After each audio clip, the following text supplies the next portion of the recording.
Mais comment allez-vous les amis? Ça va bien?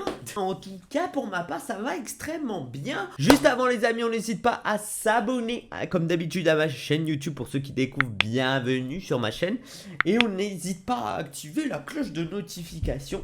On n'hésite pas aussi à rejoindre mon Instagram et je vous rappelle que j'attends vos mangatech des abonnés etc. Si vous voulez m'envoyer vos mangatech pour que je les vois et que je les fasse en vidéo etc, n'hésitez vraiment pas, voilà, ça fait toujours plaisir. Les amis, pour rappel, j'ai acheté 6 Death Note en occasion que j'ai trouvé, qui était en plutôt bon état, juste quelques jaunissements, que d'ailleurs il faudrait que je trouve pour ne plus jaunir. J'ai trouvé des tutos, on va les tester, on les testera. Dites-moi juste s'il y a vraiment des bons tutos pour enlever les jaunissements et tout des pages. J'aimerais vraiment bien les tester. Donc on a déjà eu les 6 premiers tomes de Death Note qui étaient vraiment très bien. Puis on a fini la partie 1 du Death Note avec le tome 7 que j'ai acheté. Et ça finissait et ça conclut la partie 1 du Death Note, pour ceux qui savent le Death Note etc. Donc je vous renvoie sur mes vidéos précédentes pour faire un résumé du Death Note parce que je ne vais pas le faire plusieurs fois. Donc si vous voulez, vous avez carrément l'histoire de comment ça a été écrit etc. sur le manga Death Note, comment ça a été réalisé, ces écritures et tout, en vidéo. J'ai fait une vidéo complète dessus, voilà. Et nous avons introduit la partie 2 du Death Note avec le tome 8 et 9 que j'ai acheté il n'y a pas longtemps. Et du coup, vous le savez très bien, il me restait à acheter le tome 10, 11 et 12 que j'ai acheté. Donc le tome 10 avec, sans plus tarder, enfin juste après avoir acheté le tome 9, j'avais acheté le tome 10. Je crois que vous le retrouvez dans un de mes anciens achats, ouverture de colis et tout, qui était vraiment pas mal, etc. Même dans une fin de manga, on découvre de nouveaux personnages.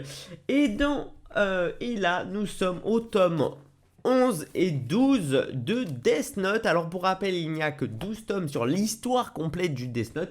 Et le 13e, ce n'est qu'un bonus, c'est qu'un crossover, etc. Enfin, c'est pas spécialement une suite, mais c'est plein de petites références, etc. sur ce qu'on doit savoir sur le Death Note. Voilà, donc le tome 11 et 12 du Death Note. Donc je vais les lire. Une série complète, ça y est, qui vient de se terminer. Ça me fait un petit frisson, etc. Pour ceux qui ont été sur Instagram, l'ont tout de suite vu que j'allais finir Death Note, etc. C'était ma série, ça y est, c'était terminé pour moi. Donc voilà, nouvelle série terminée, complétée. Il me manque juste le tome 13, mais le tome 13, c'est pas vraiment obligatoire de l'acheter. Donc pour moi, cette série est complète. J'achèterai bien évidemment le tome 13 un jour, mais c'est pas vraiment pressé. C'était vraiment l'histoire le plus intéressant. J'aurais fini. Donc l'histoire. Et maintenant, comme vous savez, le mois prochain ou dans 2 mois, dans les mois qui suivent, il faudra terminer The Promised Neverland, qui sera parce que cette fois-ci où j'achèterai le tome 20 collector, donc le tome de fin. Donc pour le lire, il faudrait que je complète tout. Ainsi va la vie. Voilà, et par la suite j'ai acheté, parce que vous savez très bien, une série dont j'ai été le premier à vous dire que ça a été vraiment une très bonne série, que ça allait être une excellente série de manga, et je le vois venir, c'est Spy X Family. C'était assez marrant et assez agréable à lire. Donc voilà, j'avais le tome 1, 2 et 3 de Spy X Family, des éditions Kurokawa. Donc pour rappel, je vous refais un petit résumé de Spy X Family. C'est un espion qui se nomme Twilight, un des plus grands espions du monde, doit pour sa nouvelle mission créer une famille de toutes pièces afin de pouvoir s'introduire dans la plus prestigieuse école de l'aristocratie. Donc ça veut dire aristocrate, il faudrait construire une famille, une bonne famille entre guillemets, une bonne famille avec une mère, un père et une fille ou un fils. Voilà, pour intégrer et une famille soudée pour intégrer cette aristocratie. Totalement dépourvu d'expérience familiale, Twilight va devoir adopter une petite fille en ignorant qu'elle est télépathe. Parce que oui, cette fille a des pouvoirs de télépathie incroyables. Ça veut dire qu'elle peut lire dans les pensées des gens. Donc elle sait que son père, c'est un espion. Voilà. Et s'associe à une jeune femme timide sans se douter qu'elle est une véritable tueuse à gages. La petite fille qu'on va voir, qu'on va connaître, va connaître que sa mère est une tueuse à gages et que son père adoptif est un espion. Magnifique, non? Du coup, ça, on retrouve dans des situations assez marrantes et assez cocasses. Et ainsi, ce trio donc atypique va devoir composer pour passer inaperçu tout en découvrant les vraies valeurs d'une famille unie et aimante.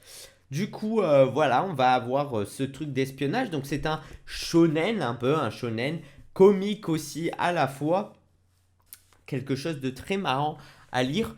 J'ai toujours pris du plaisir dans les tomes 1, 2 et 3, évidemment. Ainsi, nous avons le dernier tome de Spy X Family qui est sorti, le tome 4, qui nous avance dans une couverture. À chaque fois, c'est un personnage du manga. Donc là, nous avons pu voir qu'il y avait le personnage donc, de l'agent espion, la petite fille qu'on attend dans la famille, et ainsi que sa mère. Sa mère dans la famille, sa petite fille qui a la petite fille de Twilight adoptive qui est intégrée, et Twilight lui-même à chaque ouverture donc qui intègre la famille. Et nous avons maintenant un animal, donc je pense, je ne l'ai pas encore lu, je pense que cette fois-ci Twilight va adopter un chien. Je me souviens plus de la fin du tome 3, donc je vais tous les relire parce que je sais que ça va... Je vais prendre du plaisir. En tout cas, j'ai feuilleté un peu le livre et je vois qu'il y a de plutôt belles pages. En tout cas, c'est un manga que je conseille. On en reviendra à la review totale du mois de mai, comme d'habitude, où je vous raconterai ce que j'en ai pensé, etc. Quel est mon avis sur Spy X Family, la review totale de mes achats manga de ce mois-ci. Voilà. En tout cas, ça a été un petit achat, un petit truc. Donc, une série qui est complétée, une autre série qui est complétée aussi. Donc, ça me fait 2 séries complètes à nouveau. Parce que, bon, bah, celle-là, je l'avais, hein, je la complète au fur et à mesure du mois. Hein, dès que ça sort, j'achète. Maintenant, on va compléter une nouvelle série. Encore, on va finir une nouvelle série. Très hâte d'en finir une nouvelle. Et puis, voilà. En espérant que cette petite vidéo détente, tranquille, posée, etc. vous fera plaisir. Comme d'habitude, on se retrouve là pour une prochaine vidéo. Je n'en dis pas plus. Ciao les gars, à vendredi 20h pour une prochaine vidéo. Bye tout le monde.